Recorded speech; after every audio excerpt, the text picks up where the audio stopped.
આજે આપણે જાણીશું કે આપણી કોઈ કંપની છે તેની અંદર આપણું બેંકનું એકાઉન્ટ ખોલેલું છે તો તે બેંક એકાઉન્ટ આપણે આપણા એકાઉન્ટના સોફ્ટવેરની અંદર કેવી રીતે ક્રિએટ કરવું।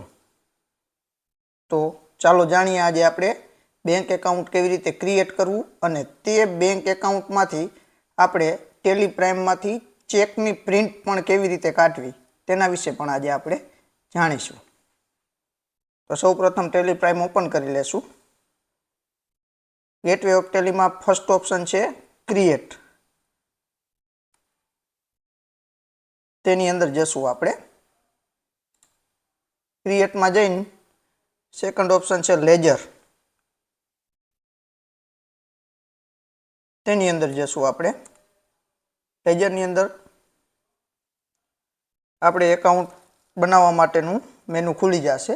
તેમાં સૌપ્રથમ છે નામ, તો નામ આપણે જે બેંકમાં એકાઉન્ટ હોય તે બેંકનું નામ લખી નાખશું।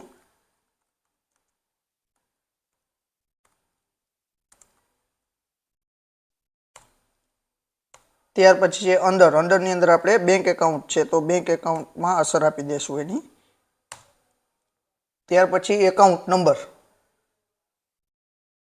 તો અહીંયા આપણે આપણી બેંકનો જે એકાઉન્ટ ઓપન કરેલું છે તેનો જે નંબર હોય તે અહીંયા ફિલઅપ કરી દેશું। ત્યાર પછી આઈએફસી કોડ, તો આપણી બેંકનો જે આઈએફસી કોડ છે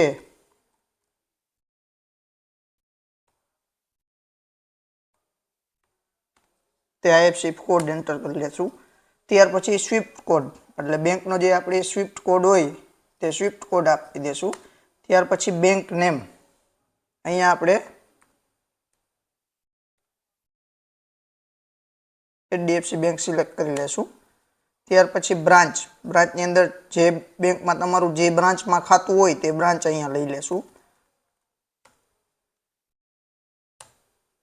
ત્યાર પછી બેંક કન્ફિગરેશન, એની અંદર સેટ અલ્ટર રેન્જ ચેકબુક, હવે આપણે જો બેંક એકાઉન્ટ આપણું છે આ અને આપણે એની ચેકબુકની પ્રિન્ટ જે આપણે ચેક બનાવી કોઈને આપવા માટે, તો એ ચેકની પ્રિન્ટ જો તમારે કાઢવી હોય તે પણ અહીંથી સેટ થઈ જાય આપણે ડાયરેક્ટ સોફ્ટવેરમાંથી। તો અહીંયા આપણે યસ આપી દેશું, એટલે આપણે ચેકબુકની રેન્જ માટેનું ઓપ્શન ખુલી જશે। તો એમાં ફ્રોમ નંબર, એટલે આપણે કયા નંબરથી ચાલુ કરવું છે, તો અહીંયા નંબર આપી દેવાનું 2 નંબર, એટલે આપણી ચેકબુક ક્યાં સુધીની છે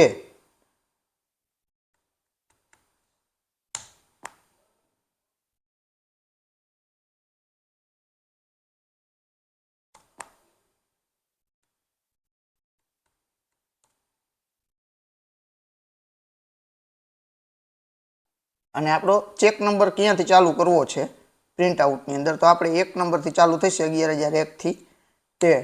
પછી નેમ ઓફ ચેકબુક પ્રિન્ટ, તો આપણે ચેકબુકની અંદર જે નામ હોય તે આપી દેવાનું। તો આપણે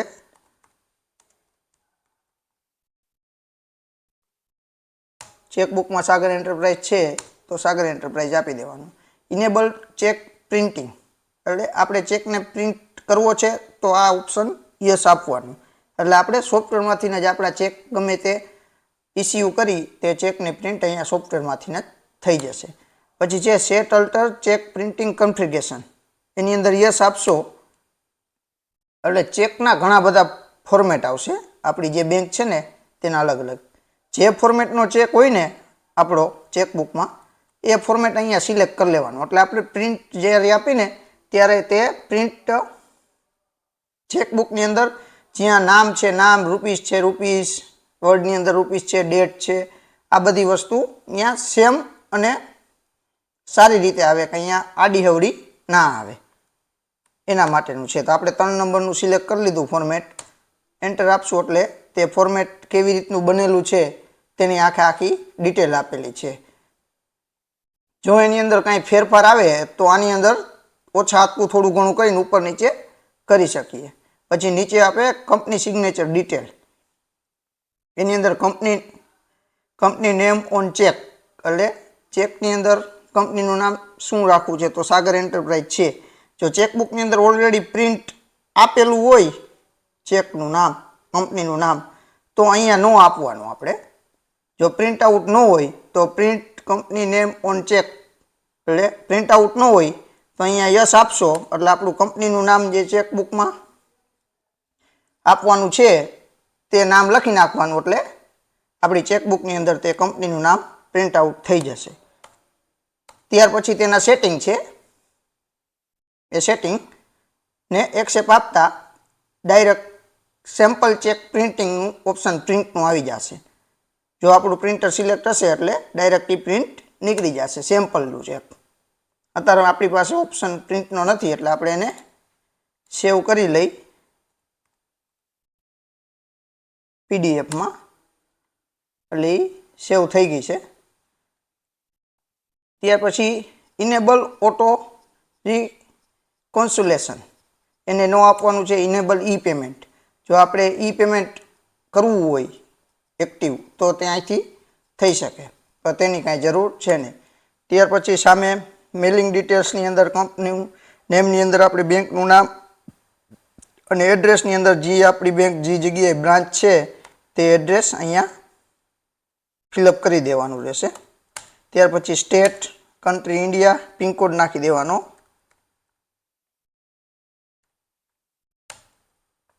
પછી આપણો બેંકનો જીએસટી નંબર જો હોય આપણી પાસે તો તે નાખી દેવાનો. અહીંયા ઓપનિંગ બેલેન્સ, જો આપણે કોઈ બેંકનું ખાતું પહેલી વાર એડ કરતા હોય એટલે એને ઓપનિંગ હોય તો અહીંયા ઓપનિંગ બેલેન્સ લખી નાખવાની, એટલે આપણું ચેકનું સ્ટેટમેન્ટ જ્યારે બેંકનું કાઢી તે ઓપનિંગ બેલેન્સ મુજબ અહીંયા શો કરવા માંડે અને આપણું સ્ટેટમેન્ટ બેંકનું છે તે કમ્પ્લીટ થઈ જાય. પછી ફાઇનલ એક્સેપ્ટ આપતા આપણું બેંકનું એકાઉન્ટ બની જશે. ત્યાર પછી હવે ચેકની પ્રિન્ટ કેવી રીતે કાઢવી, તો વાઉચરની અંદર જવાનું.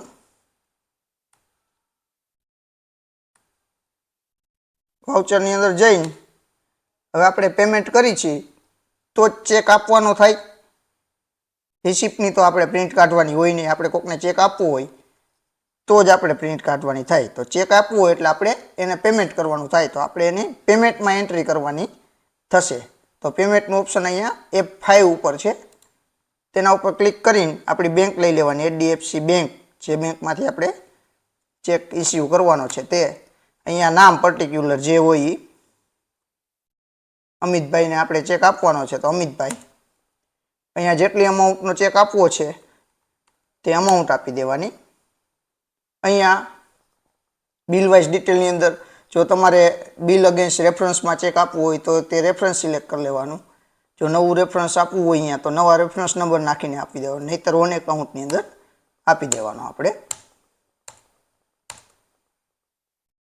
હવે બેંક એનાલિસિસ ખોલ્યું કે આપણે આ ચેક આપ્યો એ ચેકની કયા નંબરનો ચેક છે તે ડિટેલ બધી અહીંયા આપે છે. તો આપણી 1 લાખ રૂપિયાનો ચેક છે, ચેકની રેન્જ આપણે જે ચેકબુક છે એની રેન્જ છે 111 થી આવડા નંબર.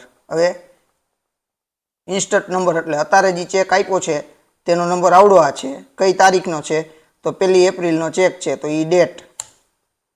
નેરેશનમાં આપણે કાંઈ લખવું હોય કે ભાઈ કે શેનો ચેક છે અથવા કઈ વસ્તુ છે તો તે નેરેશન અહીંયા આપી દેવાનું અને એન્ટર આપી યસ આપશો એટલે સીધું ચેક પ્રિન્ટનું ઓપ્શન ખુલી જશે અહીંયા. હવે ચેક પ્રિન્ટનું ઓપ્શન ખુલી જાય, અહીંયા પ્રિવ્યૂ કરો એટલે આપણો ચેકની પ્રિન્ટ જે નીકળવાની છે એ આપણે શો કરવા મળશે. અહીંયા પ્રિન્ટ આપો એટલે સીધું ચેક આપણો પ્રિન્ટ નીકળી જશે.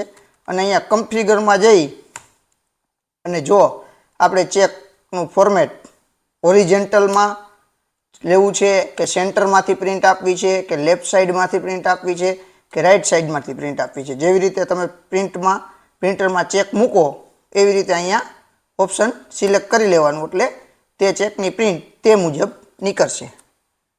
અને પ્રિન્ટ આપશો એટલે ઓટોમેટિક આપણા ચેકની પ્રિન્ટ નીકળી જશે પ્રિન્ટરમાંથી, ચેક મૂકેલો હશે એટલે.